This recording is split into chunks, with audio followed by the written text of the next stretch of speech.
Relative atomic mass, average atomic mass, and relative molecular mass.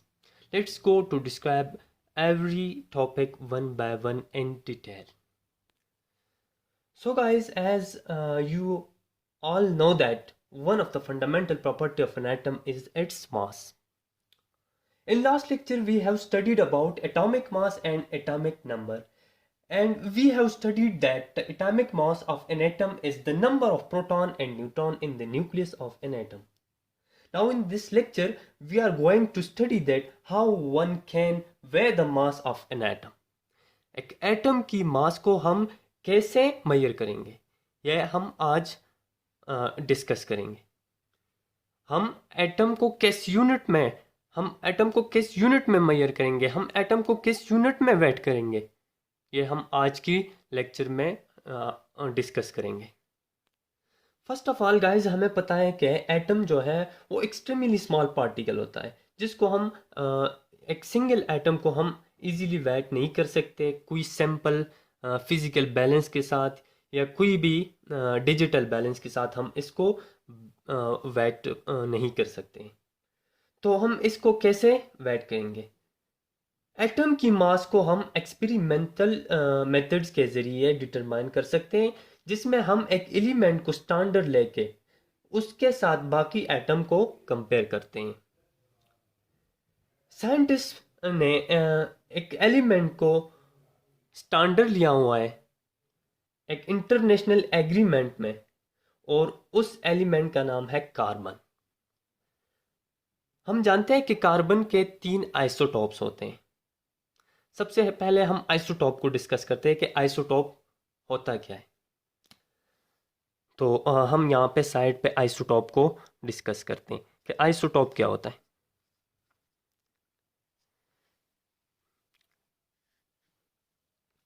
किसी भी elements के जिसमें नंबर ऑफ प्रोटॉन सेम हो और नंबर ऑफ न्यूट्रॉन डिफरेंट हो, तो उस एलिमेंट के जो वो डिफरेंट एटम्स होंगे उसको हम आइसोटॉप कहेंगे. जैसे कि हमारे पास कार्बन है, तो कार्बन के हमारे पास 3 आइसोटॉप्स होते हैं, कार्बन 12, कार्बन 13 और कार्बन 14. ठीक है. अब कार्बन 12 में 6 प्रोटॉन और 6 न्यूट्रॉन होते हैं. कार्बन 13 में हमारे पास 6 प्रोटॉन और 7 न्यूट्रॉन होते हैं, और कार्बन 14 में हमारे पास 6 प्रोटॉन और 8 न्यूट्रॉन होते हैं.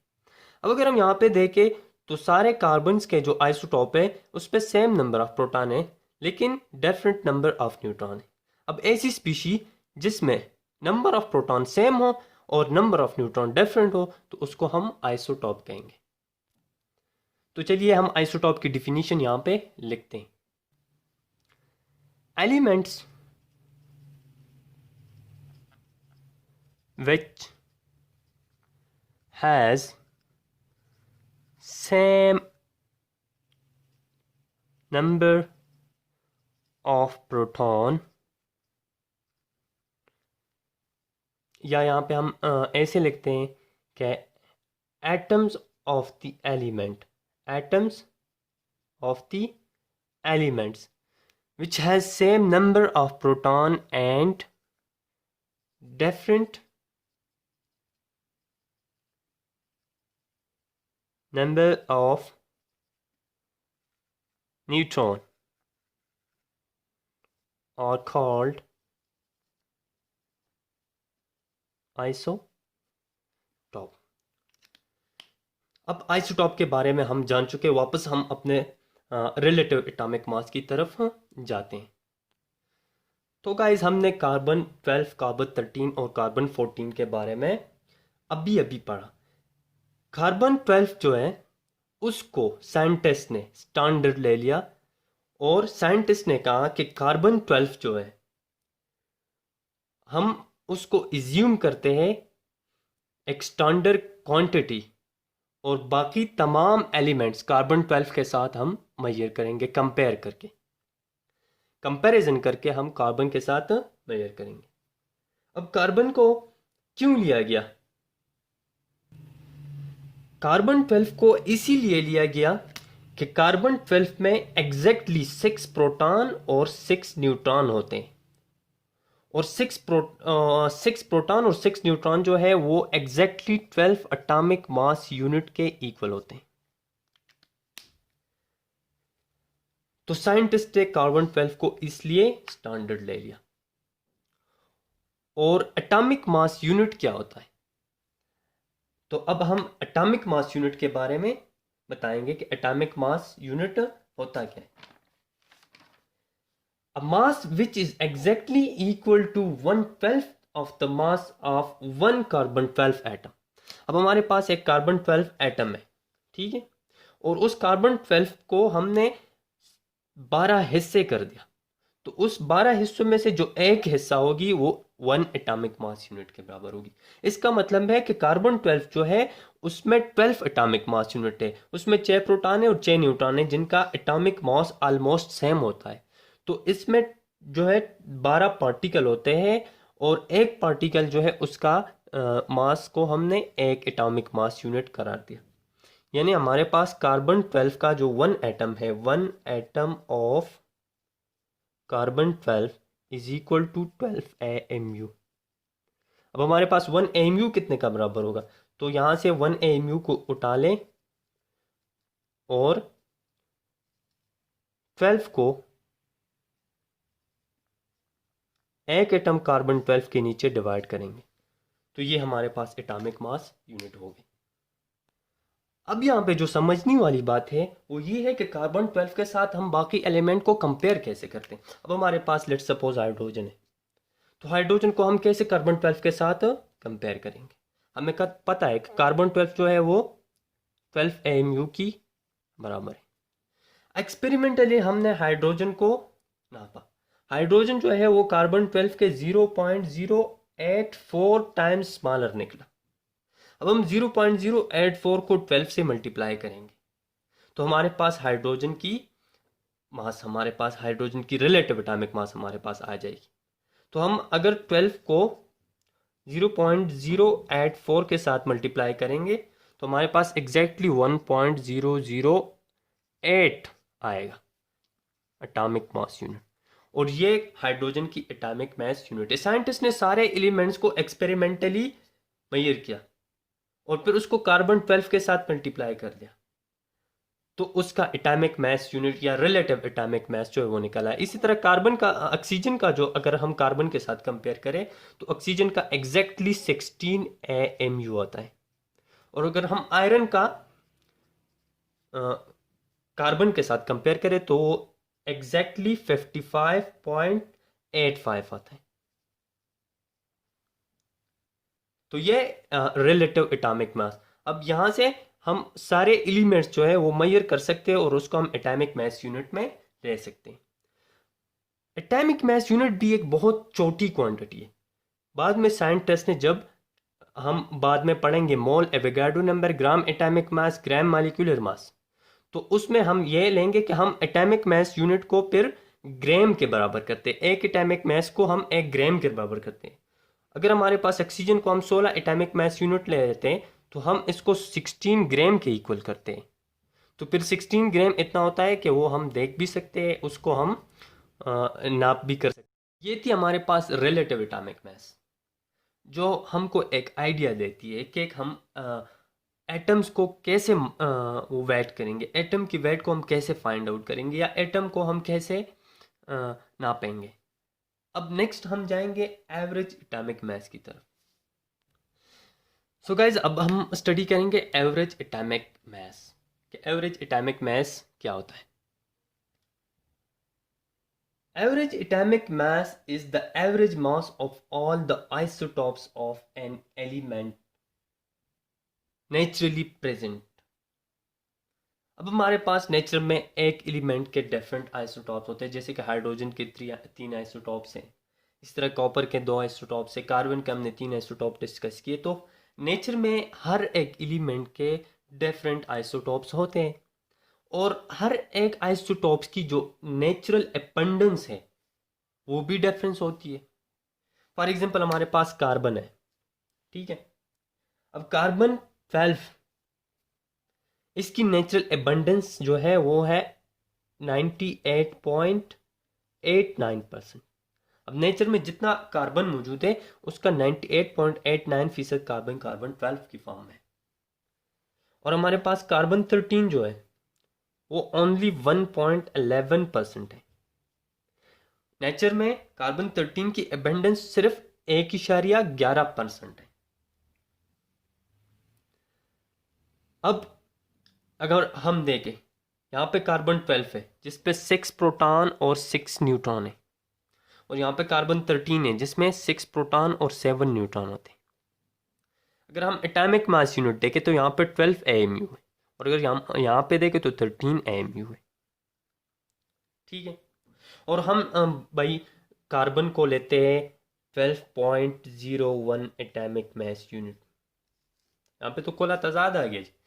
यहाँ पे कार्बन 12 एटॉमिक मास यूनिट है और कार्बन 13 एटॉमिक मास यूनिट है, और हम इसको 12.01 एटॉमिक मास यूनिट में लेते हैं। क्यों लेते हैं?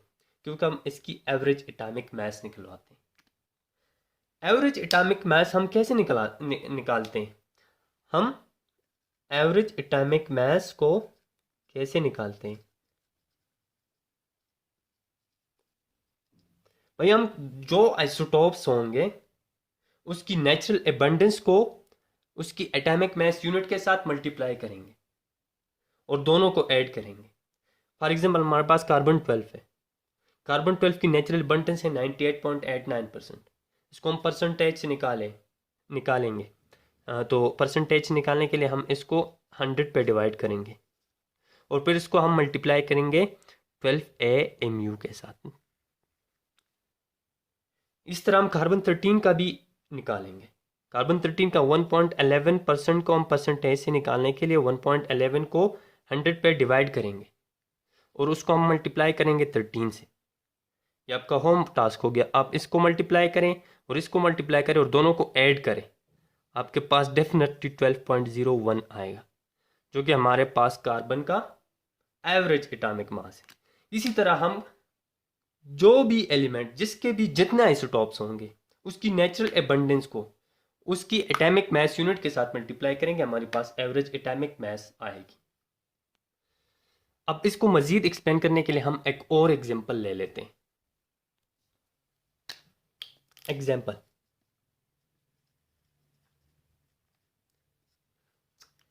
एग्जांपल में कहते हैं कि the atomic mass of two isotopes of copper 6329 is 69.09% and copper 65 abundance 30.91% are 62.93 mu and 64.297 at AMU. Find the average atomic mass. अब हम एग्जांपल की स्टेटमेंट को यहाँ पे लिखते हैं। द एटॉमिक मास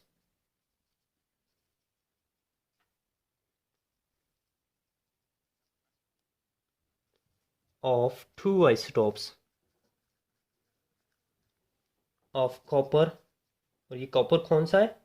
कॉपर जो है वो 6329 और इसकी एबंडेंस को उन्होंने 69.09% दिया गया है। और दूसरा जो हमारे पास कॉपर है, कॉपर की जो दूसरा आइसोटोप है वो 6529 है 29, इसकी एबंडेंस जो है वो 30.91% है। और इसकी atomic mass unit, atomic masses वो दे दी गई है हमें 62.93 AMU एंड 64.9278 AMU रिस्पेक्टिवली।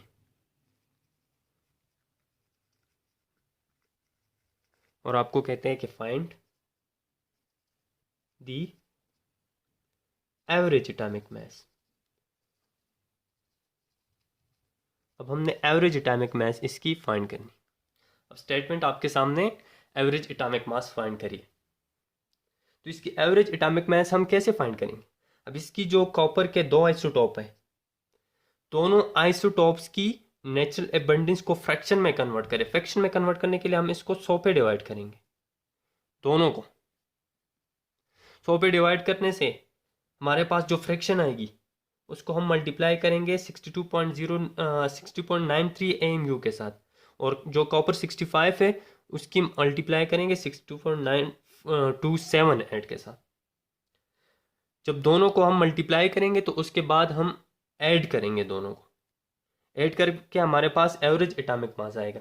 तो एवरेज एटॉमिक मास को हम लिखते हैं यहाँ पे 69.09% को हम 100 पे डिवाइड करेंगे तो हमारे पास आएगा 0.6909। इसको हम 62.93 जो कॉपर की पहले आइसोटॉप की एटॉमिक मास है उसके साथ मल्टीप्लाई करेंगे, और उसको ऐड करेंगे कॉपर के दूसरे आइसोटॉप्स के साथ, जिसको हम फ्रैक्शन में कन्वर्ट करेंगे, उसकी नेचुरल अबंडेंस को फ्रैक्शन में कन्वर्ट करेंगे। तो ये हमारे पास 0.3091 आएगा, और इसको हम मल्टीप्लाई करेंगे इसकी एटॉमिक मास से जो कि 64.9278 है। अब इनको मल्टीप्लाई करेंगे और दोनों को ऐड करेंगे तो हमारे पास इसका आंसर आएगा जो कि इक्वल है 63.55 का। ये हमारे पास average atomic mass of copper है। होप आपने एवरेज एटॉमिक मास को अच्छी तरह से समझ लिया होगा। अब नेक्स्ट टॉपिक आज के लेक्चर के हमारे पास है रिलेटिव मॉलिक्यूलर मास। हमने एटॉमिक मास को डिस्कस कर लिया, अब हम रिलेटिव मॉलिक्यूलर मास को डिस्कस करेंगे।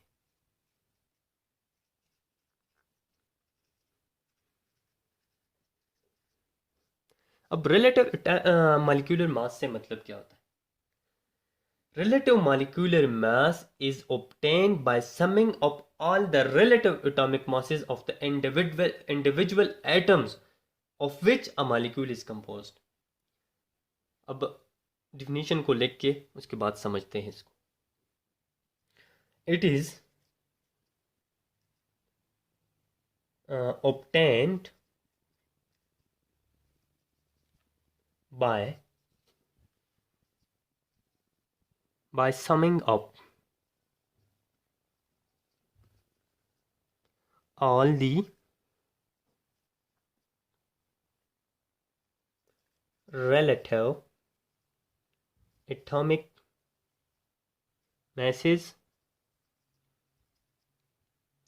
of the individual atom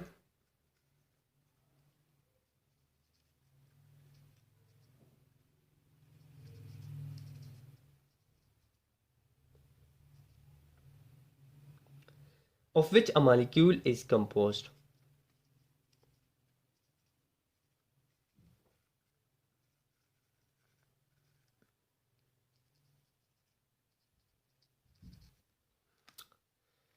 अब हम एग्जाम्पल लेके इसको मज़ीद एलाबरेट करते हैं।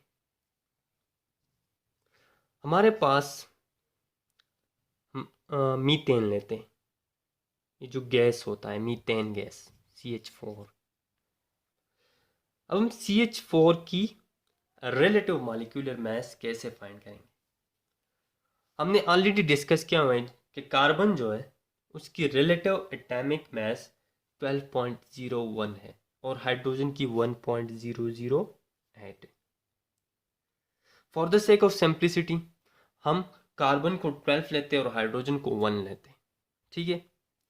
तो हमारे पास इन दोनों की जो रिलेटिव एटॉमिक मासेस है, अब स्टूडेंट के जहन में ये आएगा कि हमें कैसे पता चलेगा कि कार्बन की 12 एटॉमिक मास है और हाइड्रोजन की 1 एटॉमिक मास है। तो ये ऑलरेडी डिटरमाइन की हुई चीज़ें हैं जो कि पीरियोडिक टेबल में आप लोग स्टडी करेंगे, जो कि आने वाले लेक्चर्स के हिस्सा होंगे कि हम कार्बन हाइड्रोजन इसको हम पीरियोडिक टेबल में किस बेस पे अरेंज करते हैं। तो हम इसको एटॉमिक मास और एटॉमिक नंबर की बेस पे अरेंज करते हैं और वहाँ पे ये एक्सपेरिमेंटली डिटरमाइन किए हुए हैं। ये हमें तोहफे में साइंटिस्ट ने दिए हुए हैं, फाइंड किए हुए। ये कोई मसला नहीं, हमें सिर्फ याद रखना है कि कार्बन का कितना है, हाइड्रोजन का कितना है। अभी जो हमने अभी तक पढ़े हैं कार्बन हाइड्रोजन आयरन वगैरह का जो पीछे मैंने लिखा हुआ है, तो ये हमें याद करनी चाहिए ताकि आने वाले वक्तों में हमें पता होगा कि एटॉमिक मास कार्बन का कितना है, आयरन का कितना है, ऑक्सीजन का कितना होता है, सल्फर का कितना है, क्लोरीन का कितना होता है, ये सारी चीज़ें बुक से भी याद करनी पड़ती है,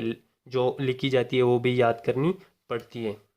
अब हम यहाँ पे कार्बन की जो कार्बन नहीं, जो मीथेन है हमारे पास, मीथेन गैस CH4, ये मीथेन की मालिक्यूलर फार्मूला है। अब मालिक्यूलर फार्मूला है तो इसकी जो मैस होगी वो मालिक्यूलर मैस होगी, और हम इसको रिलेटिव मालिक्यूलर मैस इसलिए कहते हैं कि हम इसको एटॉमिक मैस यूनिट यानी AMU में लिखेंगे। अब कार्बन की जो एटॉमिक मैस यूनिट है वो है 12 AMU प्लस हाइड्रोजन, एक हाइड्रोजन की एक होती है और यहाँ पे 4 हाइड्रोजन है हमारे पास, तो हम 4 को एक के साथ मल्टीप्लाई करेंगे तो हमारे पास जो मीथेन की मालिक्यूलर मैस आएगी वो आएगी 16 AMU। इसी तरह अगर हम वाटर की मॉलिक्यूलर मैस फाइंड करेंगे तो हम ऑक्सीजन और हाइड्रोजन की एटॉमिक मैसेस को सम अप करेंगे। हमारे पास 2 हाइड्रोजन है और हमने पढ़ा है कि एक हाइड्रोजन की एटॉमिक मास 1 होती है, तो 2 के साथ उसको मल्टीप्लाई करेंगे और उसको ऐड करेंगे। यहाँ पे हमने समिंग अप का लफ्ज़ इस्तेमाल किया है। समिंग अप का मतलब होता है ऐड करना।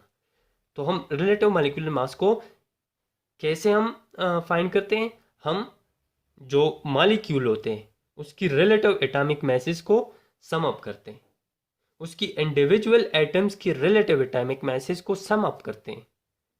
हम यहाँ हमारे पास इंडिविजुअल एटम हाइड्रोजन और ऑक्सीजन है, उसकी हम मासेस को, एटॉमिक मासेस को सम अप करेंगे। हाइड्रोजन की एटॉमिक मैस हमारे पास 1 है, उसको 2 के साथ इसलिए मल्टीप्लाई किया कि यहाँ पे 2 हाइड्रोजन एटम्स हैं, और ऑक्सीजन की जो एटॉमिक मैस है वो हमारे पास 16 है, जो कि हमने थोड़ी देर पहले लिखा था। तो अब इन दोनों को हम सम अप करेंगे तो हमारे पास 2 + 16 = 18 AMU, यानी एक मालिक्यूल ऑफ वाटर की जो मॉलिक्यूलर मैस है वो 18 एटॉमिक मैस यूनिट है। होप कि आप लोगों ने relative molecular mass, relative atomic mass और एवरेज एटॉमिक मैस को समझा होगा। नेक्स्ट लेक्चर इंशाल्लाह हमारा chemical species, gram molecular mass, gram atomic mass, mole और एवोगाड्रो नंबर के बारे में होगा। Stay connected.